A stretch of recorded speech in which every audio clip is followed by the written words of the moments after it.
Hello everyone, my name is Shubham Sagar and today we'll do Hindu analysis of 7th August 2026. So there is a basic modus operandi which we follow when we are doing Hindu analysis. And what is that modus operandi? So every Hindu analysis ends with two questions, right? I give you at the end two questions which you have to solve, and we'll discuss those two questions and then we will go and see the agenda of the day. What are the most important articles which is there in Hindu today?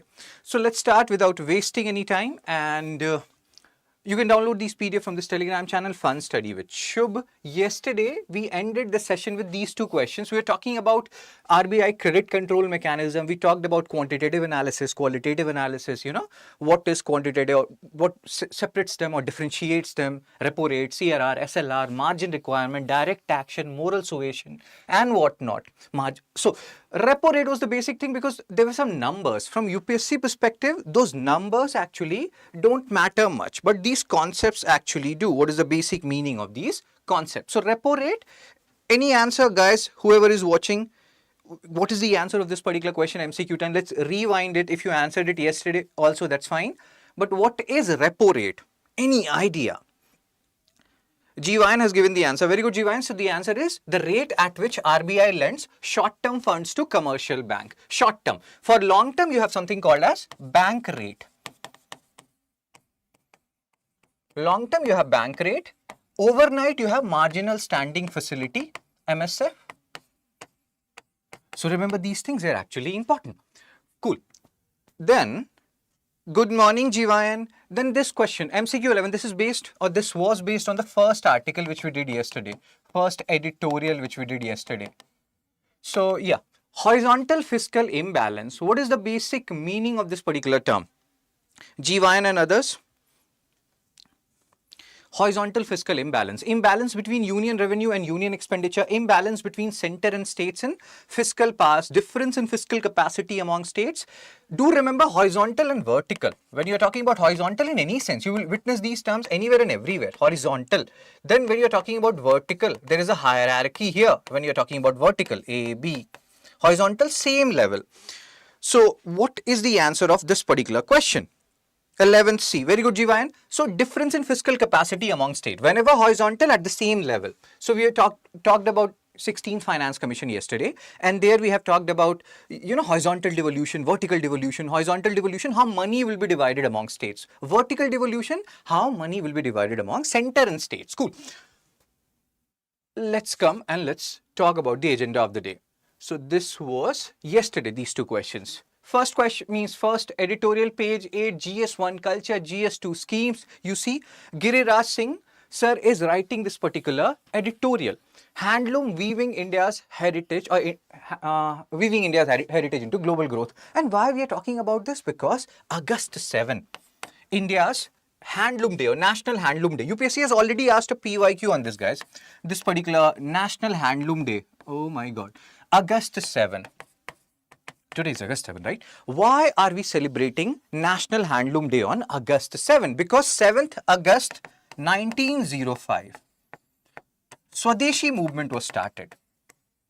Partition of Bengal was announced by Lord Curzon. People were not happy about it. He said that he is doing it because of some administrative reasons. Bengal was big to be governed by a single entity, so we have to divide it. But the actual reason was something else. It was divide and rule. Divide into Hindu majority and Muslim majority provinces, so to say. So again, in that regard, 7th August 1905, Swadeshi movement was started. They were like, we will start using things Swadeshi. We will hit them where it hurts the most. Hit them means the Britishers. We will not buy their clothes and all those stuff. So Swadeshi. And that promoted handloom to a greater extent. Now people are sometimes confused. What is the basic meaning of the term handloom, so to say? So what is handloom? You may have seen it. I was in Assam, and you may see in houses, people have yarns, they are converting it into clothes. So this is done by people individually, manually. Then you have power loom where they do it via electricity, mechanical and all. So this handloom sector is very pronounced in India. It's very labor intensive, handloom sector. And that's why Giriraj sir is talking about this in this particular editorial. And then there are so many GI tags which has been given, like Ponchampalli Ikat. It's a handloom of Telangana. So do remember, because they will ask you these things. GI tag. Good morning, sir. I watched your recorded analysis yesterday. Really fetching. Thank you, Krishna. Thank you so much. Means a lot. So again, Please see this thing. So hope you're understanding what is the basic meaning of handloom and powerloom, what separates them. And this August 7th, why it is celebrated as National Handloom Day. What is the relation of this 7th August with 7th August 1905 Swadeshi movement? Why this is important? Because PYQ 2023 has been asked on this particular thing. Cool. So let's talk about this article.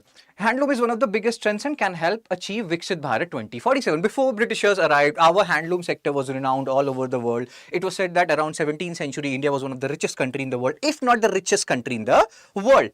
But after Britishers came, everything changed. You know, they flooded our market with machine-made goods. First industrial revolution was going on in Britain. All these things changed our handloom sector for the worse. But India has a rich handloom tradition. You can see here, Banarasi silk, UP. Can you tell me where is Kanchipuram silk? Which particular region it will belong to? Like you have Ponchampalli Ikat. We have discussed it is a GI tag. It has got GI tag from Telangana. GI tag means what? Geographical indication. Good morning. Good morning, Political Science 235 official. So what I'm trying to say is, anybody, can you tell me Kanchipuram silk is associated with which particular region? We are talking about GI tag here. So it's, you know, like GI tag associated with a unique region and their speciality. Let's say Rasagulla, Bengal Rasagulla. Although Odisha and Bengal, they're fighting over that Rasagulla thing. First entity which got GI tag was Darjeeling tea. GI tag of 1998 if I'm not wrong, and it is compliant with WTO TRIPS agreement. Trade-related aspects of intellectual property rights. So do remember these things. Tamil Nadu, Kanchipuram. Very good, Jivayan. So today the world wants handmade, sustainable and authentic products. When you will read NCERT, you will read class 10th, you will read about Industrial Revolution, you will realize that even when machine-made goods were made, there were people from royal class who wanted these handmade goods because they are unique, they are different, they are not all same. So the demand never died, so to say, of handloom. Even after the Industrial Revolution, the handloom sector supports more than 35 lakh weavers, 72% women. So when you're promoting handloom via the 7th August National Handloom Day, you are in a way also promoting women empowerment. So remember these things. Good morning, Avile Mozi. Pardon me for the pronunciation, Avil. So do remember, it's a very big tool of promoting women empowerment. Government has supported sectors. You can see this, handloom clusters, improved looms, GI tag, remember it. And whenever we talk about GI tag, I keep on telling you people about different terms which you need to understand. And what are those different terms? You have like trademark, you have patent, you have trademark, you have patent, you have copyright, you have GI tag. And this is also important from GS3 perspective, science and tech. There is exclusively written, you know, intellectual property rights. So when I'm writing page 8 editorial, GS1 culture, GS2 schemes, I should even add here GS3 IPR, intellectual property rights. Because so many handlooms have got GI tag. So can anybody tell me what is the basic difference between trademark, patent, copyright and GI tag? Any idea, anyone? Chepandis fast. Chepandis means tell me fast. Very good. So I will give you 30 seconds. Take your time and do tell me.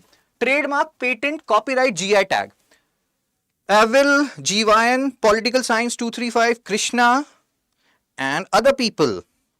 Because you know, the more interactive we keep it, the more you will learn rather, and the more you will be able to memorize stuff, so to say. And it's not about memory, it's about, you know, like interaction helps you in retaining stuff, so to say.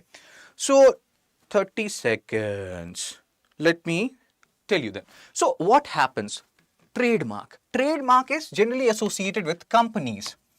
You know, you have Parle-G, let's say. So Parle-G will have a particular trademark.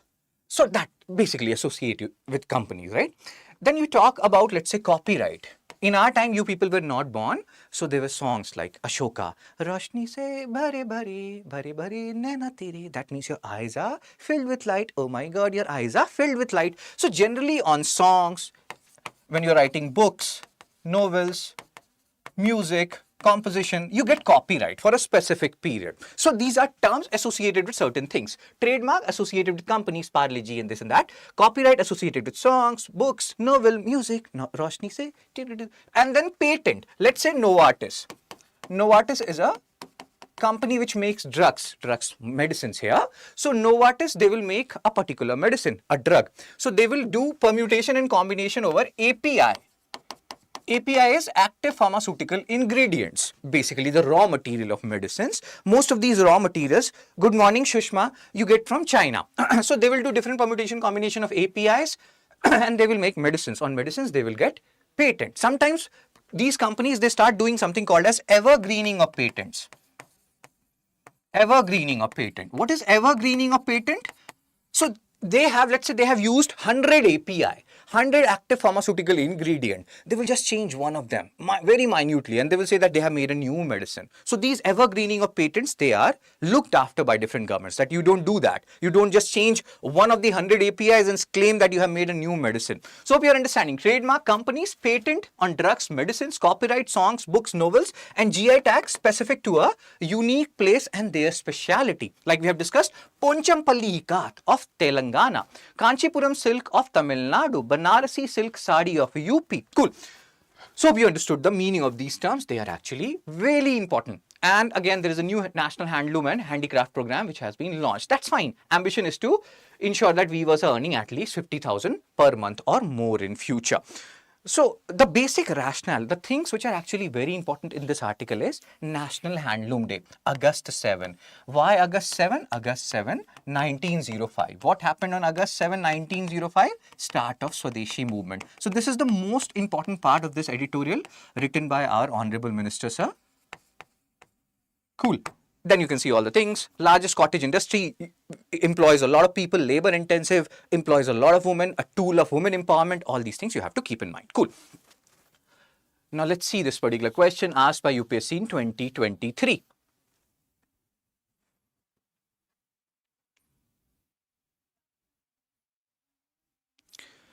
So consider the following statement. Statement 1, 7th August is declared as National Handloom Day. Have a look at this question, guys.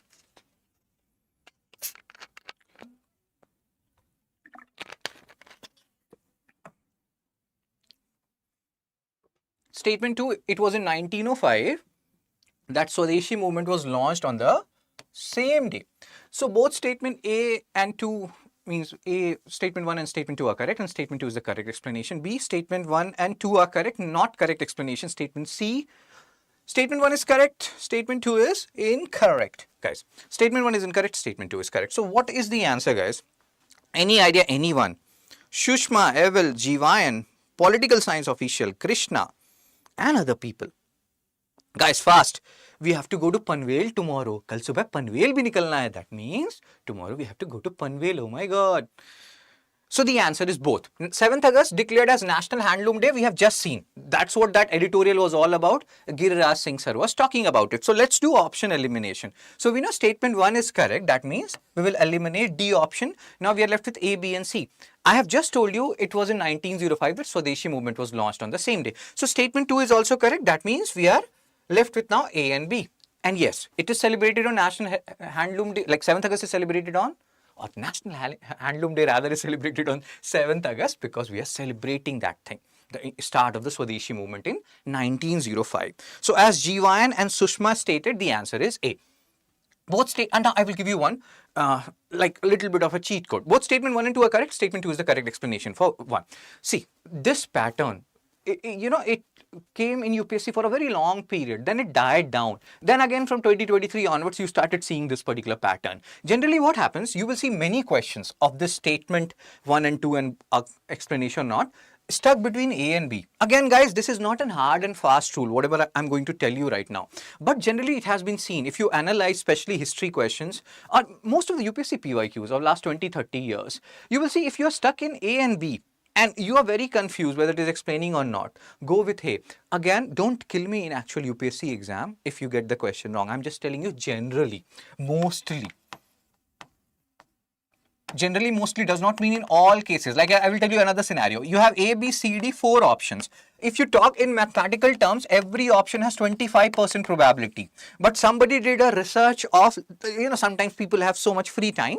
So they do research and they did the research of last 20, 30 UPSC, PYQs and all. And they realized that the probability of having D as the answer. Although math says every option has equal probability, right? 25, 25, 25, 25. But because UPSC pre has become so dicey these days, people do these research and they realize that the probability of D is lesser, probability of A is highest, and B and C is somewhere in between. Again, these are general observation, guys. General observation does not mean they will be true in all scenarios. Similarly, both this kind of a pattern, you're stuck between A and B. More often than not, it has been seen A is the answer.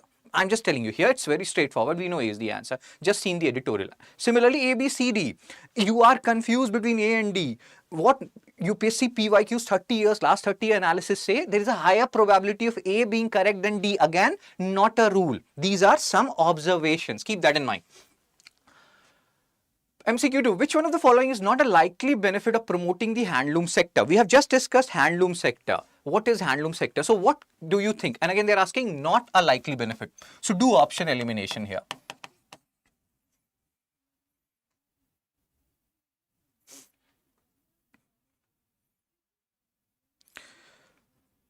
Increased dependence on imported textiles. B, rural employment generation, preservation of traditional craftsmanship. D, promotion of sustainable production.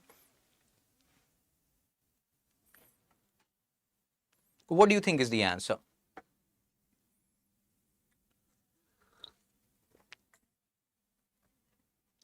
So handloom sector, what it does rural employment generation. We have seen it's a labor intensive sector. Employ a lot of people, employ a lot of women, tool of women empowerment.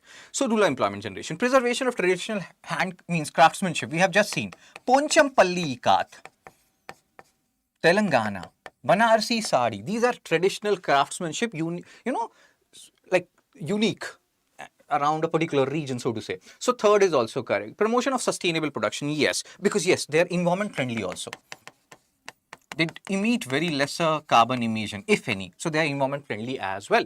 So B, C, D, all of them are correct. Increased dependence, decreased dependence. That was the reason why Swadeshi movement was launched, right? So G1 has given the answer. Answer is A. Increase, not increased, but decreased. Oh my God. Not a likely benefit. Increased dependence. Basically, when you're promoting your handloom sector, you want to reduce these imported textiles, and that was the basic aim even during British period. When our handloom sector was doing good, we were taking lesser of these, machine-made goods of the first industrial revolution or product of first industrial revolution. Cool. MCQ3. Have a look at this question, guys. And these are the questions which people dread the most. So have a look at it, do option elimination and try to solve it. We have just discussed all three of them.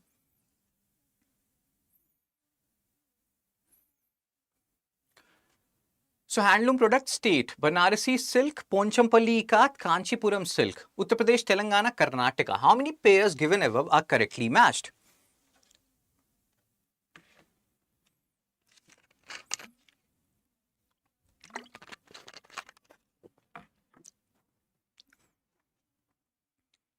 One only, three only, two only, and none. You see, sometimes what happens, we feel like the pattern will be like one only, two only, three only, and none. But that is not the pattern here.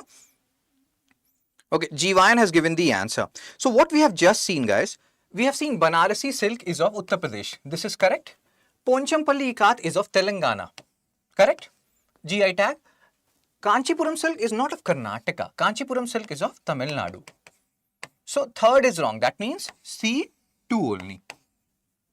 Cool, cool, cool. So Jivayan and Shushma, they have given the answer. Very good here. Now let's move on to the next article. Page 8, editorial cyber security. So this particular editorial is talking about digital arrest. What is digital arrest? I have faced it. I have faced digital arrest. And that was one of the most embarrassing movement of my movement of my life. I was in Hyderabad at that time, and I was on a phone with a guy for almost 90 minutes. What happens in digital arrest? What happened with me actually? So there will be a person, he will call. First of all, a message came that your number will be shut off for this particular period or after this period. If you don't want that to happen, call on this number. I called on that number. And when I called on that number, they're like, okay, let me retransfer your call to Mumbai police and all. They transferred my call to Mumbai police. I said, why is my number getting, closed and all. And they're like, okay, let me see. You have another number like this. I said, no. You're like, no. You're using your phone and all account. We are seeing a trace. Some Harshad Mehta, or this Mehta, or God knows which Mehta scam has happened, and this much money. And it went on, and I got scared. Believe me, guys, I'm not gullible. Maybe I'm a little too gullible, little bit gullible, but I'm not that gullible. But even then I was on call. I took a Rapido, and even then I was on a call. They were like, no, you cannot cut the call. We want to see everything what you are doing. I went into my room. Even then I was on call for 90 minutes. It went on. And then they gave me two options. They asked me, they asked me whether you want to go for digital arrest or physical arrest. I don't know. Again, I'm so embarrassed by that. Digital arrest or physical arrest. I asked them what that means. Digital arrest means, they told me, whatever you are doing, the phone will be on, we will be seeing you. Physical arrest means they will arrest me. So I was like, no, I'm fine. Digital arrest. And then they started asking for my bank account, this and that, and I got suspicious. How much money is there, this and that. And I was like, if you have so much information, mail me this thing. And I cut the call. I got a little bored also.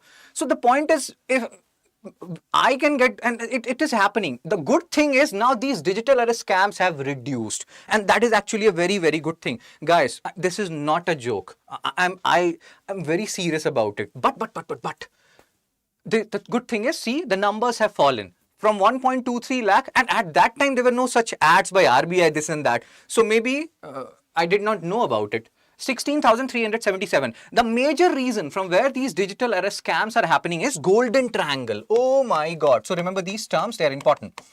So you have golden triangle and then you have golden crescent. These are also drug trafficking regions as well.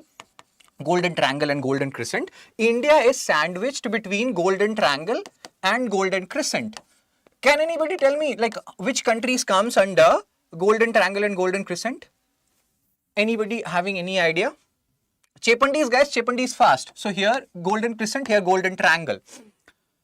These are regions of drug trafficking rather, and these are also regions, especially golden triangle, major region for digital arrest. These people, they're like that guy who called me saying he's calling from Mumbai police, this and that. You know, sometimes you may feel like maybe somebody has used my number. Who knows?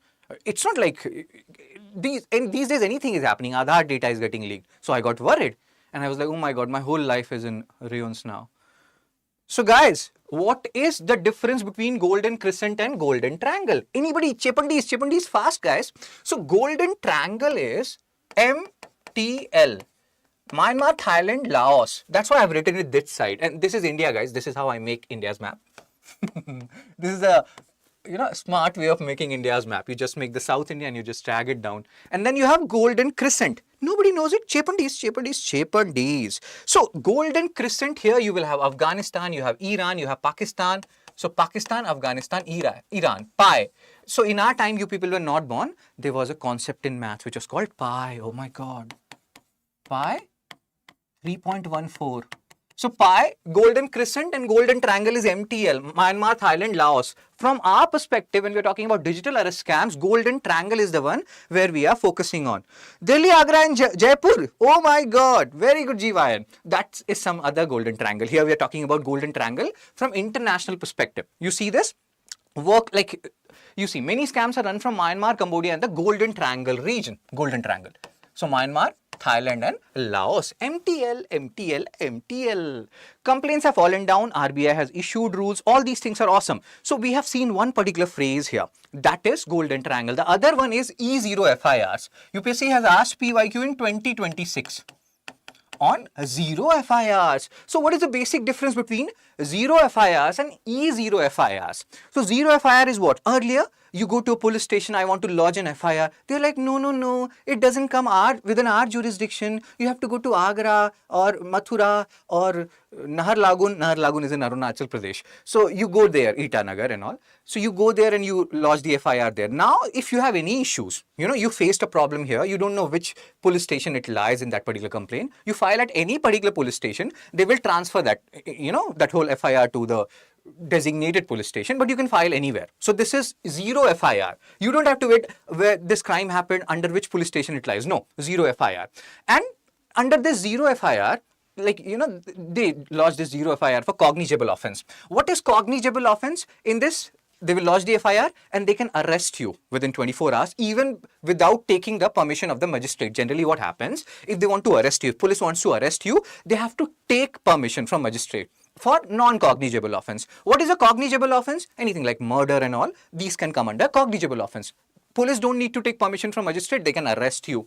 So that is the zero FIR.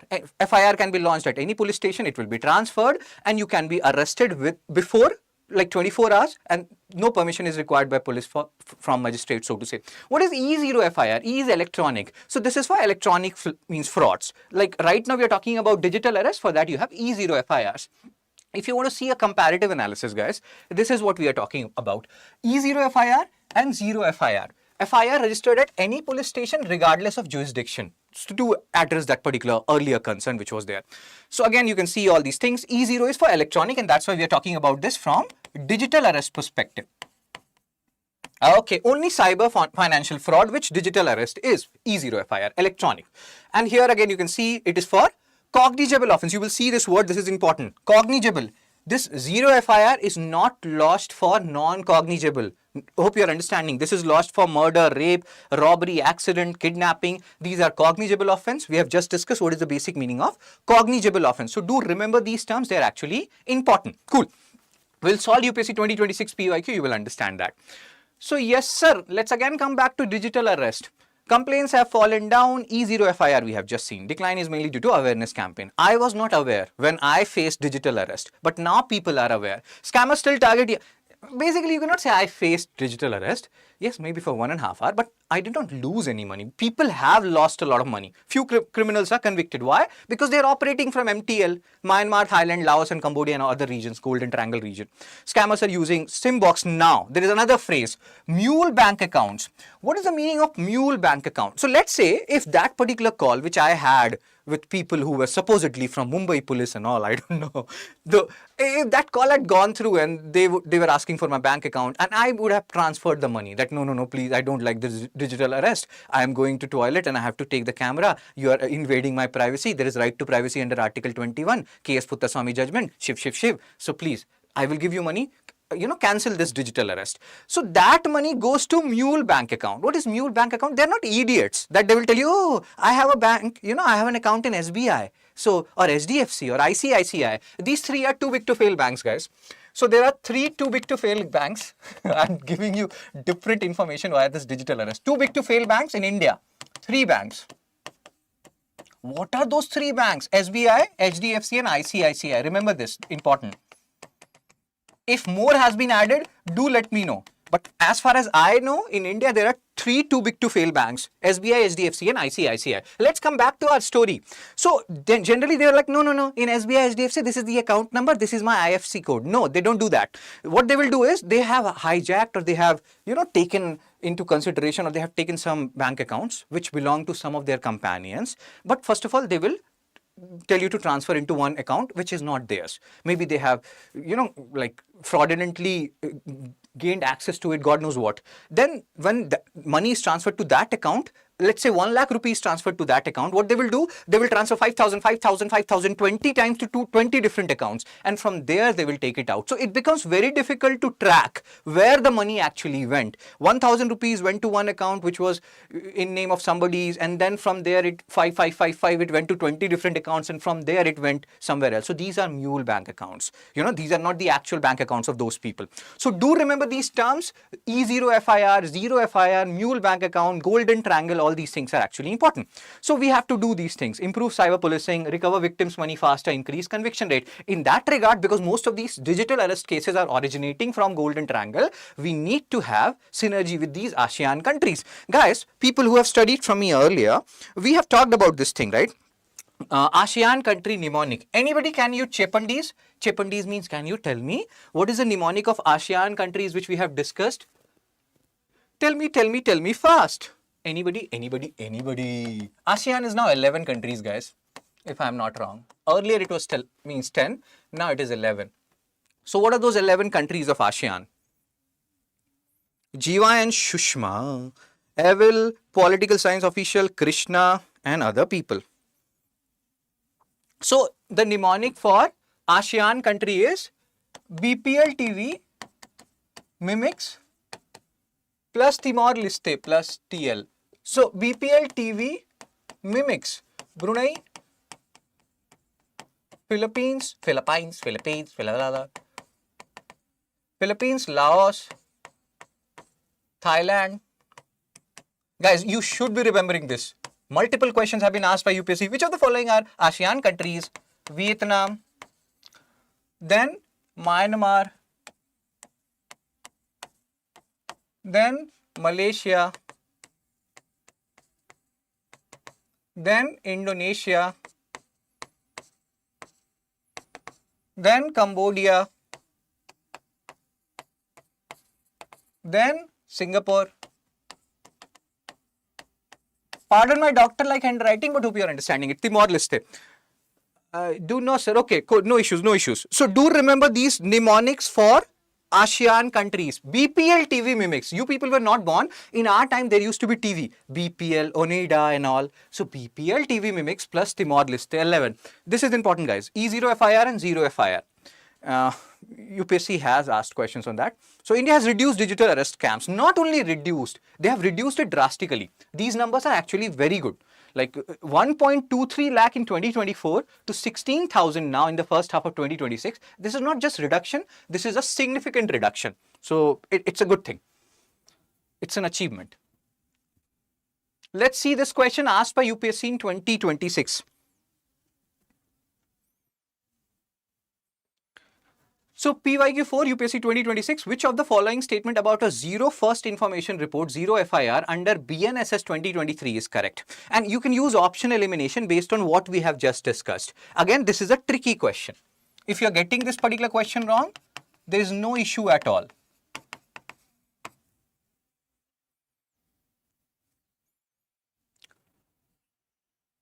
Let me give you 30 seconds.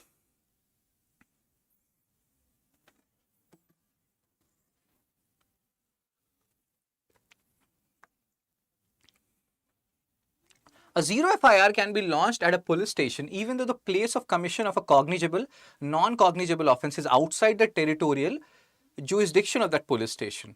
The officer in charge of the police station where a zero FIR has been launched may, with the permission of the competent authority, initiate a preliminary inquiry.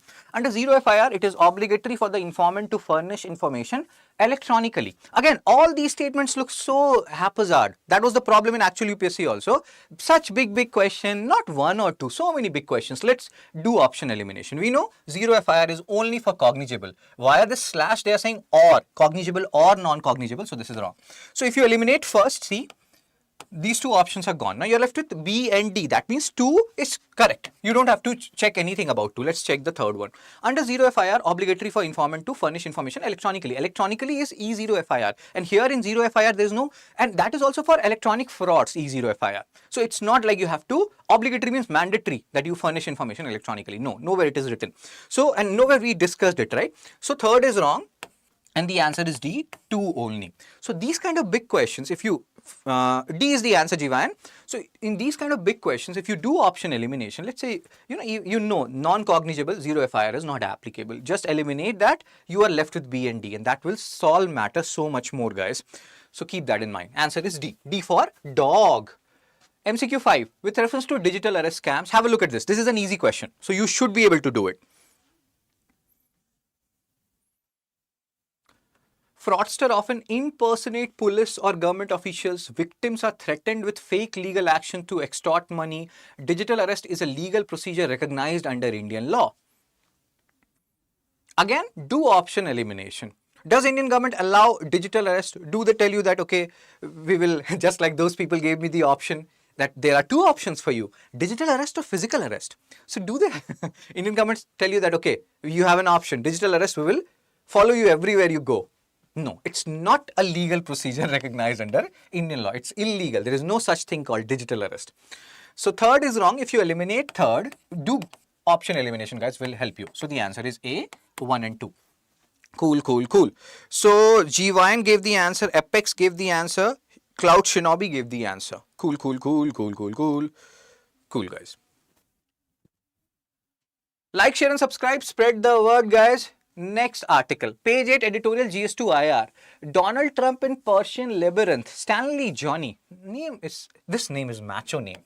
Guys, focus. So Donald Trump and Persian Labyrinth, what this article is talking about, this is talking about something which we already know. Like, US did not win this war, US-Iran war. Israel did not win this war. Iran did not lose this war, although Iran suffered a lot. And then there is a phrase which you will hear, here, there, everywhere. Strait of Hormuz. When US started attacking Iran, US and Israel started attacking Iran, rather than reciprocating it, Iran, like attacking US and Israel, although many people say that is out of the question, Iran is not that powerful. Militarily, Iran does something called as, or does influence its power through axis of resistance. They have some players in West Asia which does work for them. You know, they have Hamas, they have Hezbollah, they have Houthis in Yemen. So these people, but they don't have that much power. So because they did not have that much military power, they resorted to economic power, economic might. And how did they do that? By choking Strait of Hormuz. Now guys, what is the Strait of Hormuz? First of all, whenever we talk about the Strait of Hormuz, we talk about different terms, so to say. Strait, Isthmus, Gulf, Bay. Bay means that bay nahi, Bay of Bengal. So Strait, Isthmus, Gulf and Bay. What is the basic meaning of these terms? That will help you in understanding Strait of Hormuz and all these things in a much better manner. So strait is narrow water body connecting two larger water bodies. Narrow water body connecting two larger water bodies. So Strait of Hormuz is a strait connecting two larger water bodies. Oh my God. Strait. Isthmus is the corollary, or you can say the exact opposite, land equivalence. So isthmus is a narrow land mass connecting two larger land mass. Panama Isthmus connects North and South America. So narrow land mass connecting two larger land mass. So Strait of Hormuz connects which two water bodies, guys? Anybody has any idea? UPSC has asked questions this year also in Strait of Hormuz. Strait of Hormuz, since it is a water body connecting two larger water bodies, Isthmus is a narrow landmass connecting two larger landmass. Gulf and Bay, they are same, but different, as somebody would say. So what is the basic difference between Gulf and Bay? Persian Gulf, Bay of Bengal. So Gulf is a water body mainly surrounded by land from three sides. So even if you see Bay of Bengal, in north region you will see Bengal region, West Bengal and all.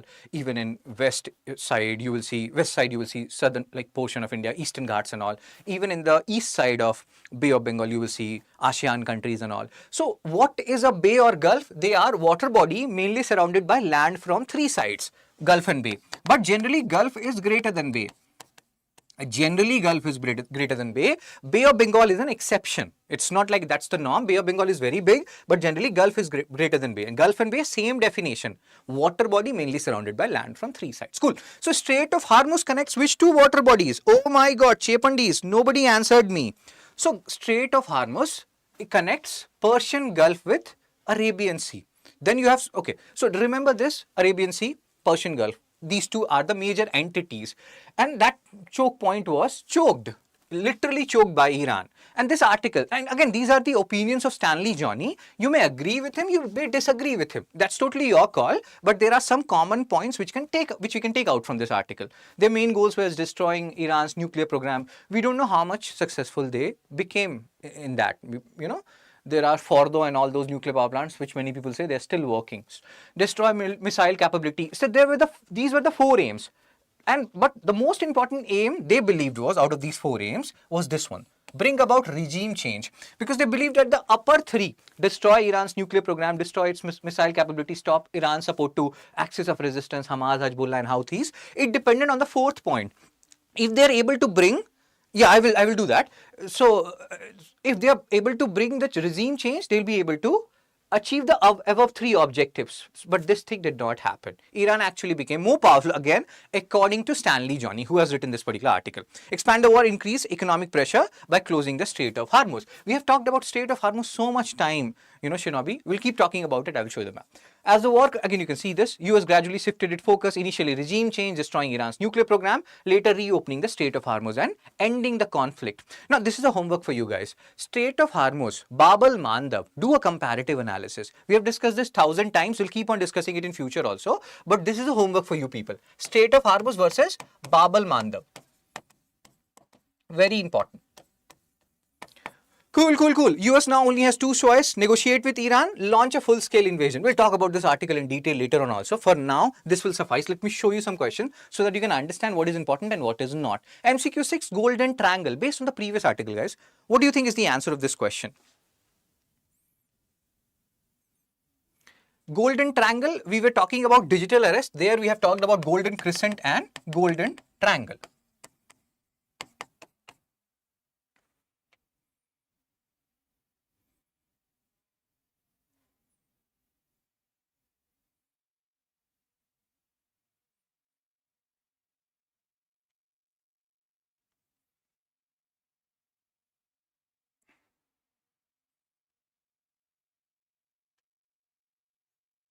Shinobi has given the answer. MTL, Golden Triangle is Myanmar, Thailand and Laos. Golden Crescent is Pakistan, Afghanistan and Iran. Pi. So do remember, important. Golden Triangle, Golden Crescent. According to the article, why did the closure of Strait of Hormuz become strategically significant? Oh, not only Cloud Shinobi, Apex Knight, GY and Political Science Official, all of you have given the answer. Why? Now again, choose the best option. When you're seeing these questions, here you have to choose the best option. It isolated Israel from Mediterranean Sea, it blocked access to Suez Canal, it disrupted a major global crude oil shipping route and increased pressure on US and Gulf state. It enabled Iran to capture US naval bases. Shinobi has given the answer. What is the best option here? It disrupted a major global crude oil shipping route and increased pressure on US and Gulf state. So Shinobi, Apex Knight, GYN, all of you have given the answer. Very good. Cool. Next article, page 11, GS3 involvement. How will the Supreme Court order impact mining around Ramsar wetland site? So earlier, Supreme Court gave an order which was confined to one particular wetland, this Asan wetland. So they gave an order in 2024 that there will be, if you want to do mining and within 10-kilometer radius of this Asan wetland, you have to take prior approval. Now what Supreme Court is saying that they are extending it to all wetlands. Currently in India, you have 101 Ramsar wetland. Ramsar sites. What is this Ramsar site? So Ramsar is in Iran. There they talked about conservation of these wetlands. This happened, this Ramsar Convention happened in 1970s. India became a party to this particular Ramsar Convention in 1982. What is a wetland? As you can see this particular image, what is a wetland? Wetland is a transition zone between terrestrial and aquatic ecosystem. So because it is a transition zone between terrestrial and aquatic ecosystem, it is very rich in biodiversity. It has, like terrestrial ecosystem diversity as well as aquatic ecosystem diversity. So it's very rich and in biodiversity. So wetland. And again, Ramsar, this convention which happened in Iran, they did not say that, you cannot extract anything out of these wetlands. They talked about something called as sustainable use. Sustainable use means use it in such a manner that you leave something for future generation as well. So Ramsar wetland sites, 101 total Ramsar sites. So what this article is all about, Supreme Court said that this 2024 order where they talked about protecting Asan wetland in Uttarakhand. So do remember, they can ask you where is Asan means wetland. So in Uttarakhand will now apply to all wetland conservation reserves, mining within 10 km. Now there are terms. So NBWL, if you want to do mining within 10 km of these wetlands, you have to take approval from NBWL, National Board for Wildlife. So there are terms, guys, like people do comparative analysis. And people do comparative analysis of what? Just give me a second. So there are terms, like if I tell you there is NBWL, there is SCNBWL and there is NTCA. You have to remember these terms, they are actually important. So NBWL, then SCNBWL, and then NTCA, National Tiger Conservation Authority. So NBWL, National Board for Wildlife, created under WPA 1972. NBWL is created under WPA 1972. SCNBWL, it is a standing committee. So NBWL chairperson is PM Sir. PM Sir is the chairperson of NBWL.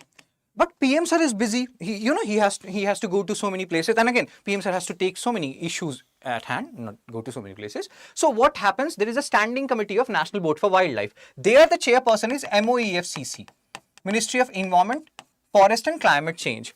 SCNBWL also created under WPA 1972. NTCA is National Tiger Conservation Authority. Again, it is created under WPA 1972, which was amended in 2005-2006. So do remember these points, guys. And here in National Tiger Conservation Authority, the chairperson is MOEFCC, Ministry of Environment, Forest and Climate Change. So whenever these terms comes, like, you know, whenever you encounter NBWL, then SCNBWL, and then NTCA, always do a comparative analysis. Who is looking after what particular stuff? Now, if we come back to this article, so they are saying that mining within 10 kilometers of these wetlands can happen only after approval from NBWL or the MOEFCC. Now, NBWF, ideally, PM Sir will look into this issue, but we know PM Sir is busy. So what will happen then? SCNBWL, Standing Committee for National Board for Wildlife, they will look into it, chaired by MOEFCC. So keep that point in mind. Again, you can see this. Himachal Pradesh was saying that this Assam wetland order, Uttarakhand order should not apply to them. So now in that regard, Supreme Court is saying that no, it will apply to all the wetland conservation reserves. Fine. Located in Assam, located in Uttarakhand, declared a Ramsar site in 2020. Do remember, currently we have 101 Ramsar site and we are currently in, like, what is the date today? 7th August. So up until 7th August 2026, we have 101 Ramsar site. They can even ask you, China has the highest number of Ramsar sites in Asia. The answer will be wrong. India has the highest sites, or the highest number of sites, so to say. Cool. Yes, this we have done. Mining around Ramsar sites, the wetland rules. See, earlier there were rules, wetland rules, this and that. Even Ramsar Convention had some rules. But none of these rules said that or fixed a criteria that within 10 kilometers, this cannot happen, that cannot happen. Now, via the Supreme Court order, there is some extra protection which is given to these Ramsar sites. Cool. You can have a look at this and let's have a look at some questions, so to say. This is a mains question. Supreme Court recent direction on mining around wetland conservation reserves have strengthened the judicial protection for wetlands in India. Discuss. So here you will talk about what is a wetland. It's a transition zone between terrestrial and aquatic ecosystem, so much rich in biodiversity, and it is rich in biodiversity. It plays so much, it provides employment to so many people, but we should be using it in a sustainable manner according to Ramsar Convention. We have Ramsar Convention, we have wetland rules, but nowhere it is specified exactly how we will protect the wetlands, what are the restrictions, what are not. In that regard, Supreme Court directives have come, where they have extended whatever directives they gave in 2024 regarding Assam wetland to all the wetland reserves. Significance, extend protection, you can see all these points. They are biodiversity hotspots, habitat of migratory birds because they are so rich in ecosystem, so to say. Groundwater recharge, carbon sequestration. What is carbon sequestration? Carbon sequestration means they absorb carbon a lot, like there are some things which emit carbon. Coal thermal power plants, these things, they absorb carbon because of the greenery around it. So carbon sequestration. Legal issues, there was no statutory buffer, like what should be done, what should not be done around a wetland. Wetland rules 2017 was there, but there were no such restrictions. So now Supreme Court is giving these guidelines. Challenges, always we talk about, whenever we talk about these kind of sites and all, we always talk about these things, that economic development versus environmental conservation. There's always a tussle between these two entities. And these kind of rulings by Supreme Court, they try to balance it. And there is a midpoint where we all can agree, or people are trying to move towards that particular midpoint. And what is that particular midpoint, guys? Economic development and environmental conservation, they don't lie at opposite end of spectrum. There's a midpoint, and that midpoint is known as sustainable development. So here also, via these particular Supreme Court judgment, Supreme Court is trying to say that let's ensure that there is a balance between economic development and environmental conservation. Balancing mining and conservation, state level implementation. You can make these maps. We can make these rather diagrams in mains paper. That would look good. Cool. MCQ 8. Have a look at this question, guys. With reference to Ramsar Convention, consider the following statement.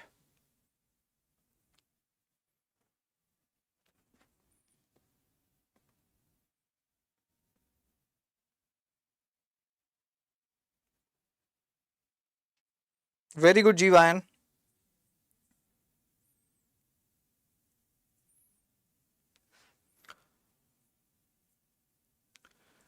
Ramsar Convention adopted in 71 in Ramsar, Iran, aims to promote the conservation and wise use of wetlands. India became a party in 1982.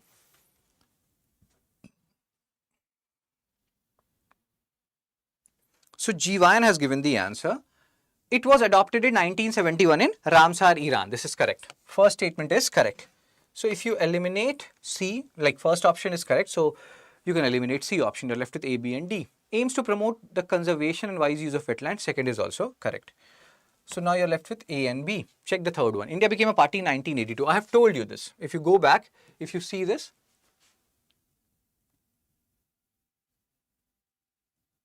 yeah. So India did become a party in 1982. So all these three statements, they are correct. Just give me a second, guys. Third is not wrong, Jivan. Third is also correct. India did become a party in 1982. So all the statements are correct and the answer is A, 1, 2 and 3. So Cloud Shinobi, Apex Knight, Jivan. Okay, cool. They have given the answer. MCQ 9. Consider the following statement regarding NBWL. Have a look at this particular question.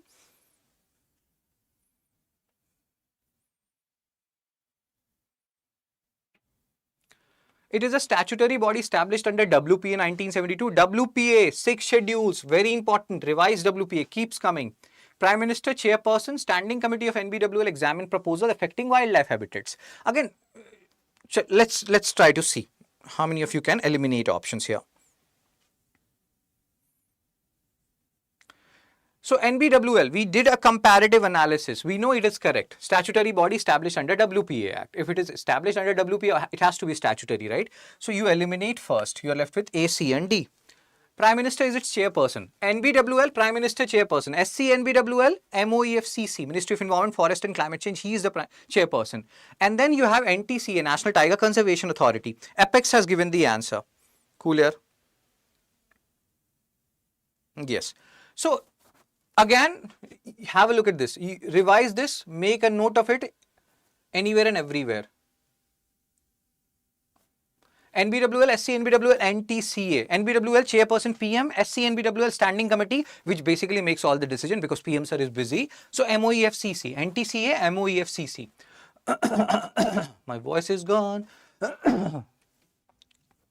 So yes sir, first, second, third, all of them are correct. So the answer is D, 1, 2, 3. You may feel like standing committee, examine proposal. They are National Board for Wildlife. What will they do if they don't, see proposals related to wildlife habitats, so to say?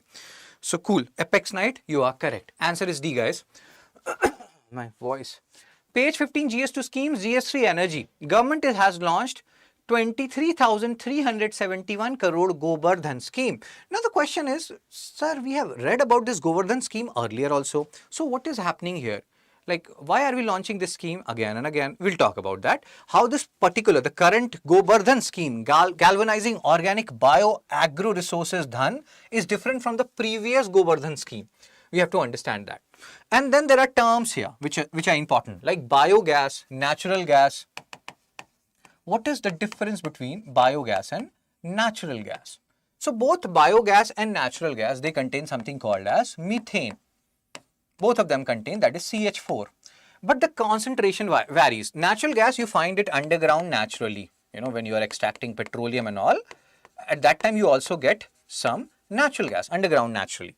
But biogas, you make it from agricultural waste, cow dung, etc., etc. So you make it. Generally, the proportion of methane in biogas is lesser than what it is in natural gas. So do remember these things. Natural gas, maybe it will contain around 90% of methane, CH4. Biogas, 50 to 70%. Now what happens, and then this is biogas. CBG is compressed biogas.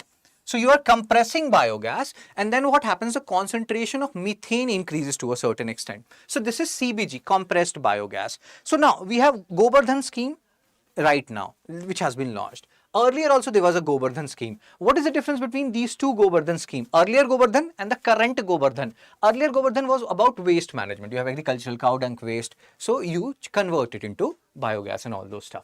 Launched in 2018. Swachh Bharat Mission Grameen. Again guys, Swachh Bharat Mission Grameen, which is the nodal ministry of Swachh Bharat Mission Grameen. What have we discussed earlier? Anybody having any idea? Swachh Bharat Mission Grameen. lies under which particular ministry? You see, it was narrower. If you do a comparative analysis of the earlier Gobar-Dhan scheme with the current one launched by government now, new National Circular Bioenergy Scheme, you will see.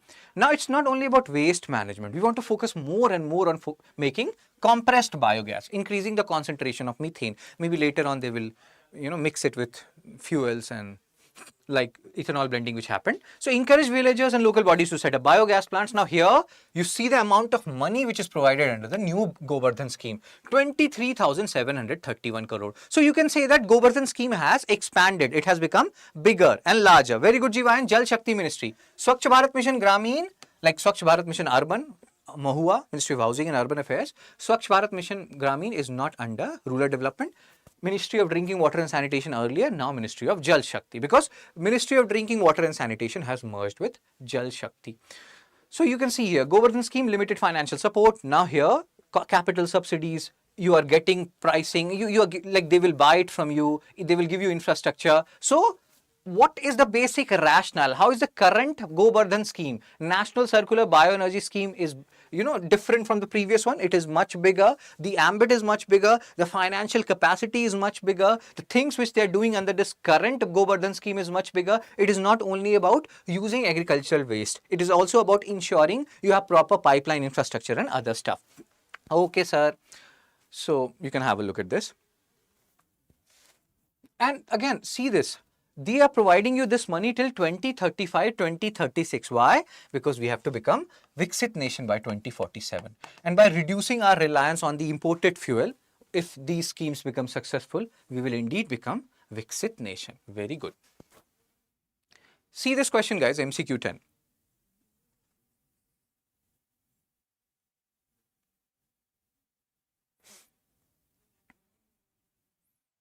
Which one of the following is not a feature of National Circular Bioenergy Scheme?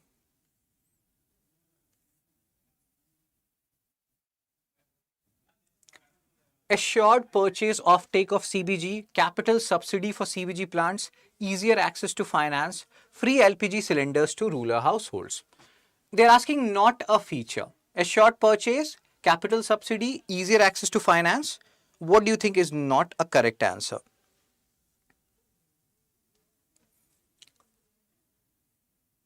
Bioenergy scheme. As far as free LPG cylinder is concerned, I don't know the answer, but there is, there were some schemes earlier. There are two schemes. Do a home, like this is a homework for you. Do research about Ujjwala scheme and Ujala scheme. How they are different from each other. Ujjwala and Ujala. Again, just a hint for you people. Cloud Shinobi, Apex Night, they have given the answer. Cool. Then there is another question, MCQ 11. Which of the following best explains the significance of National Handloom Day? Why you celebrate National Handloom Day? What is the best option? You have to choose the best option here. Cloud Shinobi, Apex Night, GYN, very good here. It commemorates the establishment of Khadi and Village Industry Commission, marks the beginning of non-cooperation movement, celebrates the launch of Green Revolution, commemorates the launch of Swadeshi movement in 1905. Good morning, Umesha.